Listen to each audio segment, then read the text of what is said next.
Allahu Akbar, Allahu Akbar. Allah. Cerita kurban rupanya bukan ada di dalam agama yang dibawa oleh Nabi Muhammad sallallahu alaihi wasallam. Rupanya sejak Nabi Adam punya anak, kedua mereka telah pernah berkorban dan pernah menyembelih kurban. Assalamualaikum warahmatullahi wabarakatuh. Alhamdulillahi rabbil alamin, ar-rahmanir rahim, maliki yaumiddin, iyyaka na'budu wa iyyaka nasta'in. Asyhadu an la ilaha illallah rabbul alamin wa asyhadu anna sayyidana Muhammadan sayyidul anbiya'i wal mursalin.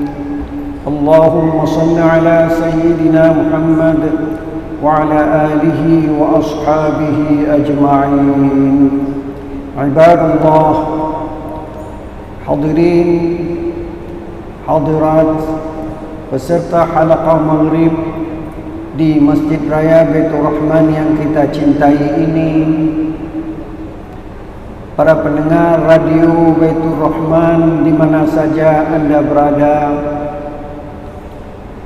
para pendengar radio Republik Indonesia Banda Aceh, para pendengar radio Serambi FM, dan para pendengar radio-radio lainnya yang turut serta menyebarluaskan halaqah maghrib yang berasal dari Masjid Raya Baitur Rahman Banda Aceh.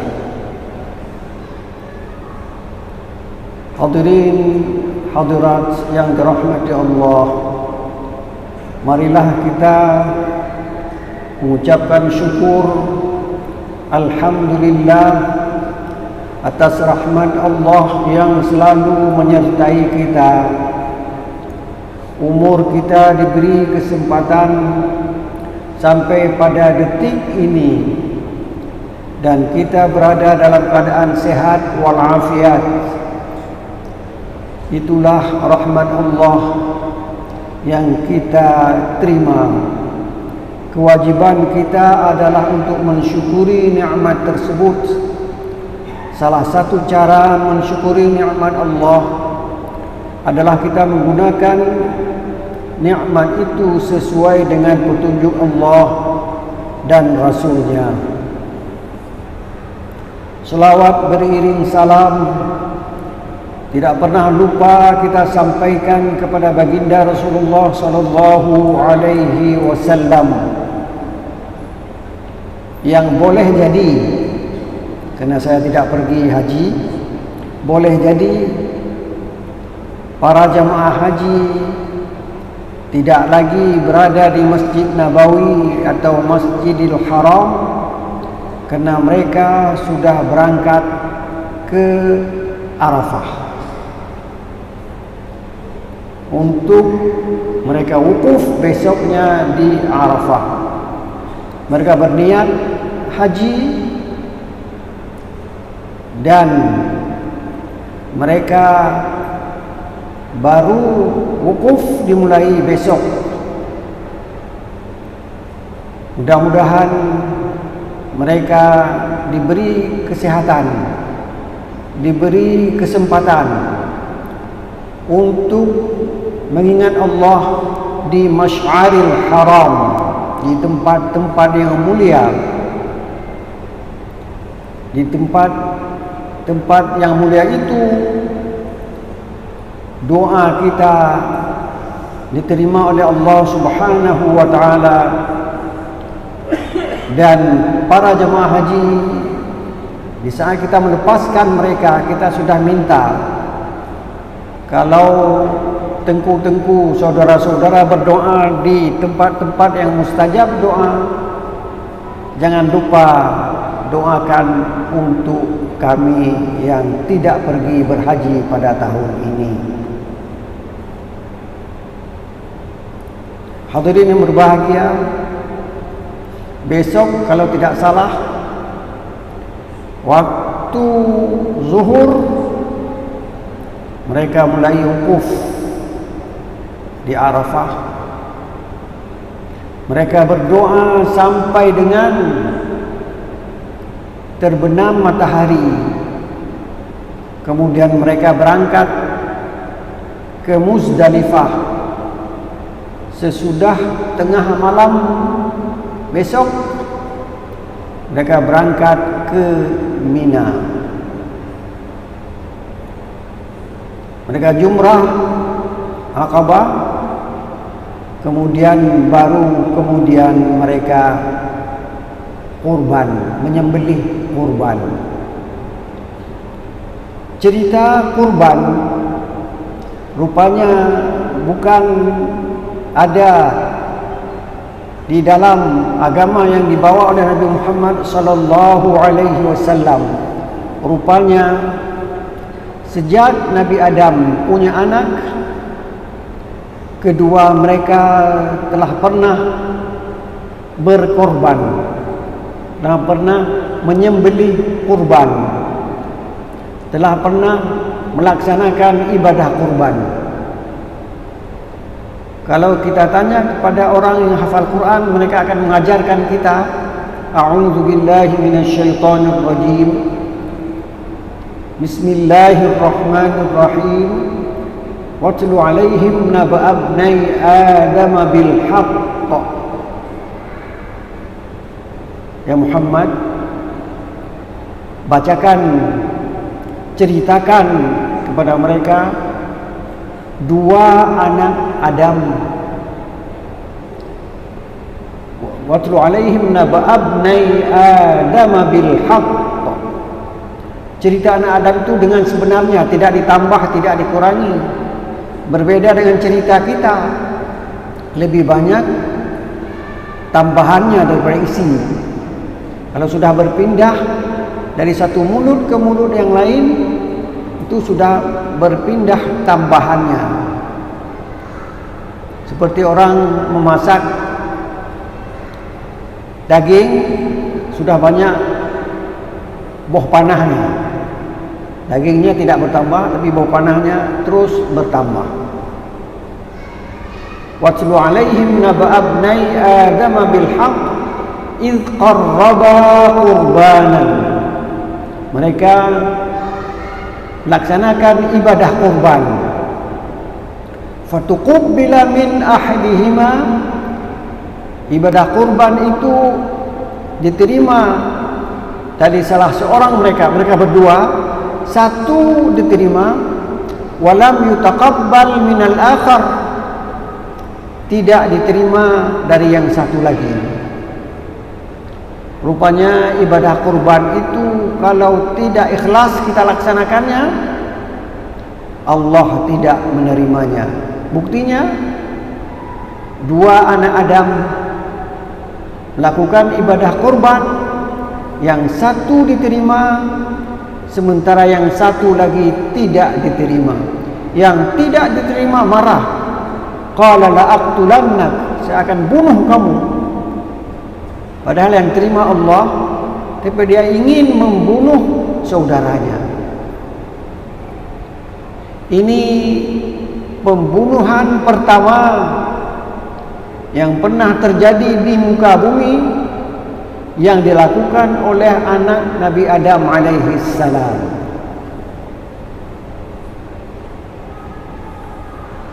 Sesudah saudaranya terbunuh, dia tercengang. Bagaimana saya buat ini? Saudara saya sudah saya bacok, entah apa dilakukan kita nggak tahu. Yang jelas sudah meninggal. Bagaimana saya buat? Dia lihatlah seekor burung, menanam seekor burung yang telah mati. Jadi burung itu mengajarkan manusia bagaimana dia menguburkan orang yang telah meninggal. Yang penting kita katakan adalah kurban itu sebuah ibadah,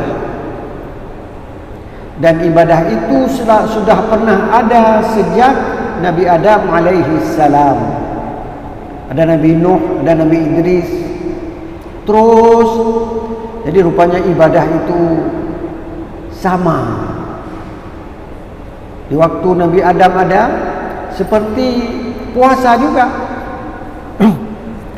Puasa sebelum dibawa oleh Nabi Muhammad SAW sudah ada, kama kutiba 'alal ladzina min qablikum, sebagaimana telah diwajibkan pada umat-umat sebelum kamu. Jadi puasa itu bukan ibadah baru, dia ibadah yang sudah ada sejak dahulu. Bahkan haji pun ibadah yang sudah ada. Wa atimmul hajja wal umrah, sempurnakanlah haji dan umrah. Disempurnakan artinya sebelumnya sudah ada, disempurnakan lagi di saat disyariatkan ibadah haji dan dilaksanakan oleh baginda Rasulullah sallallahu alaihi wasallam. Alhamdulillah, para jamaah haji sebelum berangkat ke tanah suci, mereka sudah ikut manasik haji berbulan-bulan. Jadi mereka masih segar dalam ingatan apa yang harus dikerjakan. Kalau lupa juga, ada petugas yang mengingatkan mereka kembali. Hadirin hadirat berbahagia, demikian tentang ibadah haji. Sekarang kita sambil duduk beriktikaf, sambil duduk kita menunggu waktu Isya, tidak salah kita bacakan beberapa potong ayat suci Al-Quranul Karim dan kita pahami sesuai dengan kemampuan yang ada pada kita. Kalau kita tidak tahu lagi, kita tanya kepada orang yang lebih banyak ilmu tentang ayat-ayat suci Al-Quran itu. Hadirin hadirat yang dirahmati Allah, malam ini kita akan membahas sedikit tentang ayat 54 dari surat Al-Isra yang berbunyi, A'udzu billahi minasy syaithanir rajim. Rabbukum a'lamu bikum in yasha' yarhamkum aw in yasha' yu'adzibkum wa ma arsalnaka 'alaihim wakila. Ayat 54 dari surat Al-Isra. Ayat sebelumnya menceritakan kepada kita, kalau kita bertemu sesama kita yang seiman, katakanlah perkataan yang baik. Kalau kita bertemu dengan orang yang seiman dengan kita, jangan diangkat senjata ke arah mukanya atau ke arah tubuhnya. Kenapa? Inna syaitana yanzaghu bainakum. Syaitan selalu mencari-cari bagaimana terjadi perselisihan di antara kamu. Kalau kebetulan kita sedang pegang pisau, mungkin kita akan menusuk teman kita, dan teman kita pun tidak sabar akan menusuk kita lagi. Terjadilah tusuk menusuk antara orang yang seiman. Inna syaitana kana lil insani aduwwan mubina. Sesungguhnya syaitan itu adalah musuh yang nyata untuk manusia. Kita jangan sampai digoda oleh syaitan, karena syaitan sudah pernah berjaya menggoda Sayyidina Adam dan istrinya Hawa sehingga mereka keluar dari syurga. Di antara kita ada yang berbuat terus kebaikan. Di antara kita ada yang terus berbuat kejahatan. Padahal iman sama, orang Aceh dan orang Islam. Tapi ada orang yang beriman, dia selalu salat berjamaah. Tapi ada juga orang yang beriman, jarang-jarang salat berjamaah. Tapi dia salat dalam waktunya. Tapi ada orang yang beriman, dia kadang-kadang salat berjamaah, kadang-kadang tidak, atau kadang-kadang salat, kadang-kadang tidak salat. Kita jangan sampai terputus hubungan kita sesama kita. Rabbukum a'lamu bikum. Tuhanmu mengetahui keadaan kamu, keadaan orang yang baik, keadaan orang yang tidak baik. Allah tahu. Tugas kita mengingatkan. Seperti kalau ada orang salat di masjid ini, dia kadang-kadang tidak tertutup aurat. Kita ingatkan dengan lembut, Bapak tadi salat terbuka aurat karena bajunya pendek. Waktu sujud nampak aurat. Mudah-mudahan Bapak bisa mengganti baju nanti di saat datang lagi ke masjid ini. Jangan dicaci, hai Pak, don hanatah temayangnya, menau-mending, urusan don hanatah, mulai ribut. Kita ingatkan dia dengan baik.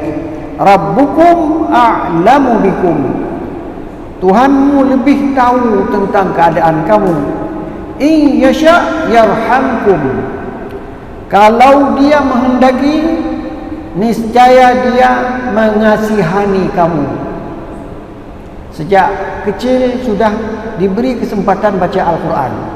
Itu para imam yang tadi kita dengar, itu sejak kecil sudah baca Quran dia. Lidahnya sudah dibuat seperti lidahnya orang Arab.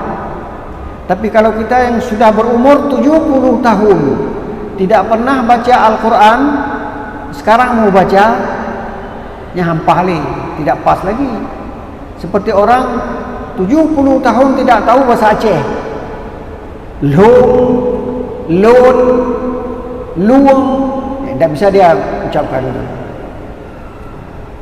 Padahal itu beda. Beda pengucapannya, beda pula artinya. Long tak ketat. Batik truk kede ulong walau ya long tak ketat. Satu nama tubuh kita, satu lagi nama tempat. Orang Aceh bisa membedakan itu kalau betul-betul dia orang Aceh. In yasha' yarhamkum. Jika Allah menghendaki, dia akan mengasihani kamu. Au in yasha' yu'adzibkum. Atau kalau dia menghendaki akan mengazab kamu. Di dunia ini diazab. Jadi orang yang mendengar dakwah itu ada dua. Satu, mendengar mengambil faedah. Yang satu lagi mendengar tapi tidak mengambil faedah sama sekali. Kita bilang salat wajib, tapi dia tetap tidak salat pada waktunya. Wa ma arsalnaka 'alaihim wakila. Dan Allah mengatakan kepada Nabi Muhammad sallallahu alaihi wasallam, kami tidak mengutuskan kamu kepada mereka untuk menjadi pengawas, menjadi pemaksa agar orang yang tidak salat dipaksa. Cara pemaksaan itu harus dengan cara yang bagus. Jangan sampai dipaksakan orang sehingga orang marah kepada kita. Kalau kita kadang-kadang di waktu muda tidak melaksanakan ibadah dengan baik, mari kita berdoa. Ada doa yang diajarkan oleh baginda Rasulullah sallallahu alaihi wasallam. Doanya begini bunyinya. Allahumma amilna bil fadli la bil adl. Ya Allah, laksanakanlah penilaian amal kami dengan cara fadl. Fadl itu bisa menambah. Kalau nilainya 7 ditambah 2 sudah 9. La bil adli, jangan dengan keadilan. Kalau keadilan 7 tetap 7, kalau 5 tetap 5, kalau 4 tetap 4. Tapi kalau bil fadli, yang 6 bisa menjadi 8. Itu permintaan kita kepada baginda, kepada Allah Subhanahu wa taala. Allahumma amilna bil fadli la bil adli. Artinya, mudah-mudahan kesalahan yang kita perbuat itu dimaafkan, tidak dihitung. Tapi kebaikan yang kita laksanakan itu dihitung. Sehingga bunyi ayat, innal hasanati yudhibnas sayyiat, ayat 114 dari surat Hud. Sesungguhnya perbuatan baik yang menghasilkan kebaikan akan menghilangkan hasil daripada kesalahan-kesalahan yang kita kerjakan. Nanti timbangan kita mungkin yang salah lebih banyak, tapi karena Allah melakukannya dengan bil fadli, maka diberatkan yang baik. Innal hasanati yudhibnas sayyiat, ayat Quran. Kalau doa Nabi yang diajarkan kepada kita, Allahumma amilna bil fadli la bil adli wa bil ihsani la bil mizan. Ya Allah, perlakukanlah penilaian ibadah kami dengan ihsan, dengan berbuat baik, dengan menganggap apa yang kami kerjakan itu baik. La bil mizan, jangan pakai timbangan. Kalau yang timbangan, kalau berat sebelah, yang tidak baik berat sebelah, kita masuk neraka. Fa amma man khaffat mawazinuhu fa huwa fa ummuhu hawiyah. Itu doa. Allahumma amilna bil fadli la bil adli wa bil ihsani la bil mizan wa bil jabri la bil hisab. Bil jabri itu dengan pemaksaan. Kita dipaksa untuk mengerjakan begini, bukan dengan dihitung-hitung hasilnya, tidak. Artinya, ya Allah, masukkanlah kami ke dalam surga walaupun kami di dunia ini tidak mengerjakan suruhan-Mu 100%. Maafkanlah kesalahan kami dan kami selalu bertaubat kepadamu. Hadirin hadirat yang dirahmati Allah, wa ma arsalnaka alaihim wakila. Ini khusus kepada Nabi Muhammad dan para pendakwah pengikut Nabi Muhammad sallallahu alaihi wasallam. Kami tidak mengutus kamu dan para ulama sesudah kamu dan para cendekiawan sesudah kamu wakilan, sebagai pengawas. Ini salah, ini salah, ini salah. Jangan begitu.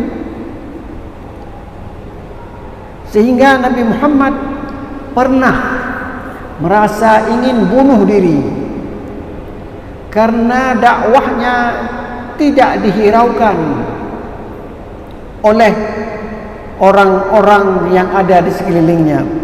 La'allaka bakhi'un nafsaka alla yakunu mu'minin. Asy-Syu'ara ayat 3. Boleh jadi engkau akan membinasakan dirimu sendiri kerana mereka tidak beriman.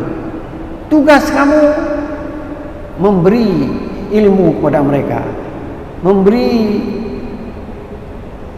isi Al-Quran kepada mereka. Masalah ikut atau tidak ikut, itu bukan urusanmu ya Muhammad.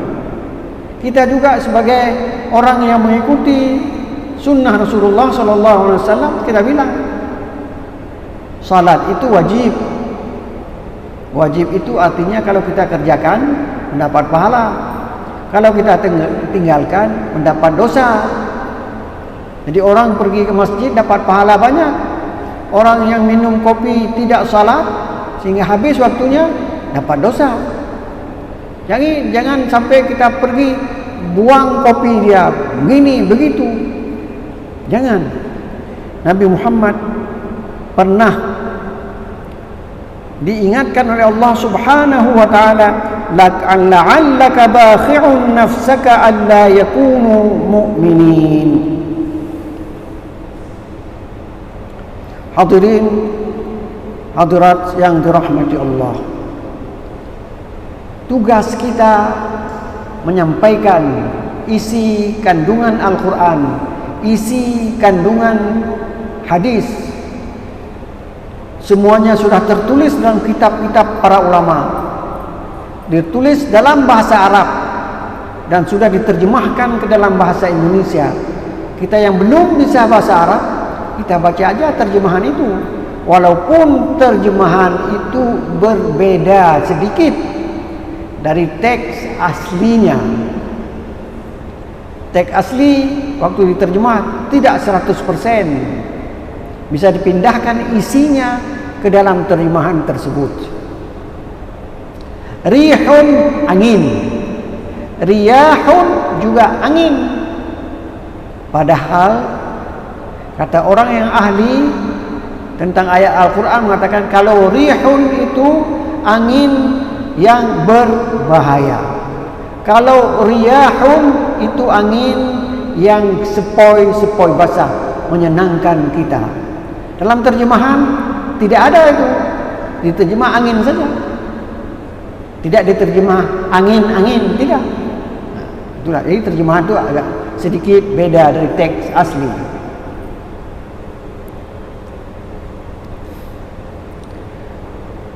Ayat 55 menjelaskan kepada kita, wa rabbuka a'lamu biman fis samawati wal ard wa laqad faddalna ba'dhan nabiyyin 'ala ba'dhin wa atayna Dawuda zabura. Tuhanmu ya Muhammad lebih mengetahui tentang apa yang ada di langit dan apa yang ada di bumi. Tentang manusia tadi sudah dikatakan, kadang-kadang in yasha yarhamkum au in yasha yu'adzibkum. Allah punya pilihan, memberi rahmat atau mengazab. Dan Allah itu sudah mengetahui apa yang ada di langit dan apa yang ada di bumi. Mungkin kita tanya, mungkin. Kenapa? Karena itu ciptaan Allah Subhanahu wa ta'ala. Ciptaan Allah, tahu dia berapa liter air, berapa juta ton air, dia tahu semua. Berapa banyak bintang di langit, karena dia yang menciptakannya. Walaqad faddalna ba'dhan nabiyyin 'ala ba'd. Ada para nabi, ada nabi yang lebih tinggi derajatnya, ada nabi yang rendah derajatnya. Itu yang tahu Allah. Kita tidak tahu. Ulama saja ada yang tinggi derajatnya, ada yang rendah. Kita yang bukan ulama, kita tidak tahu. Jadi ada ulama yang bekerja dengan ikhlas, dia itu mendapat pahala yang lebih banyak ketimbang ulama-ulama yang lain.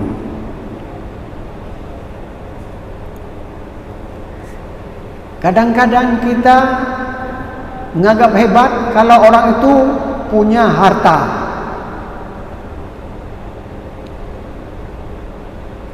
Wa qalu laula nuzila hadzal qur'anu ala rajulin minal qaryatayn 'azim.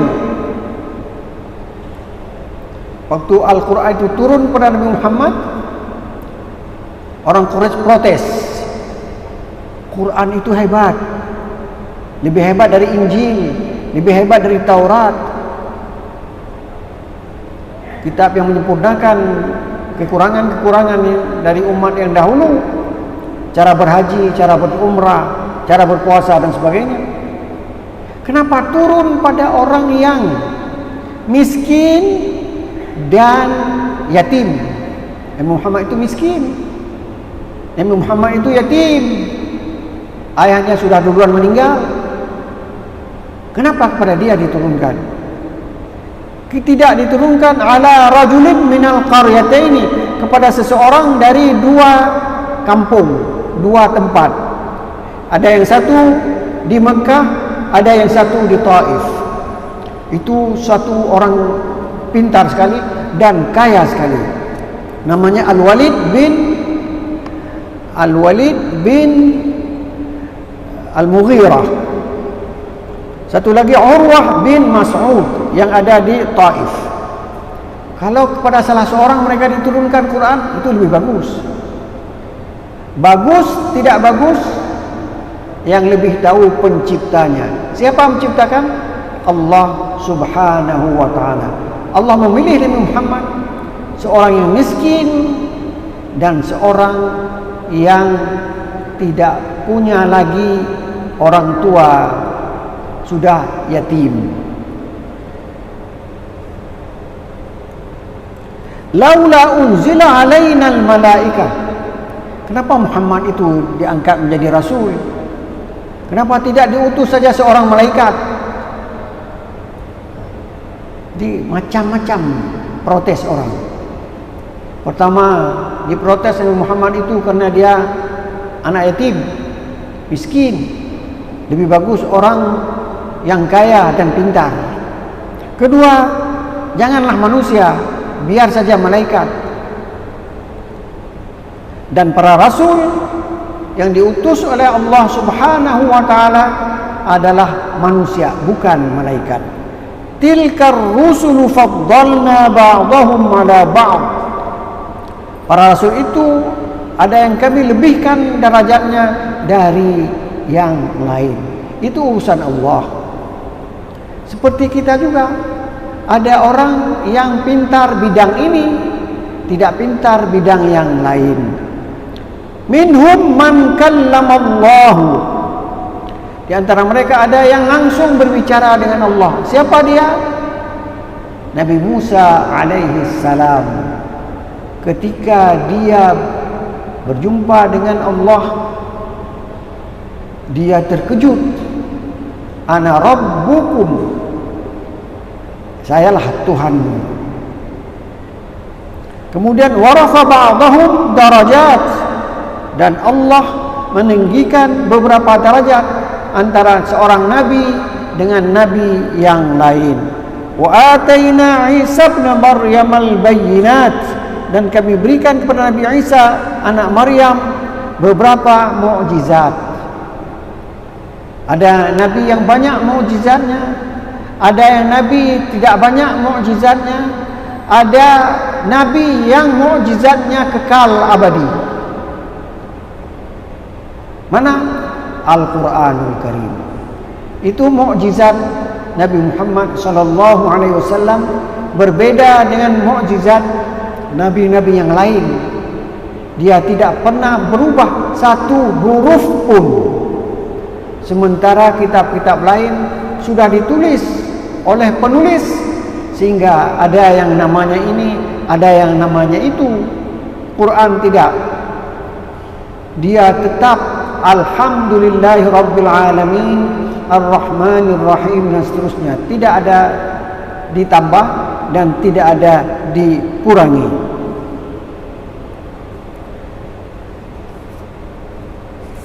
Hadirin berbahagia, kenapa di sini disebut Nabi Daud? Wa ataina Dawuda zabura.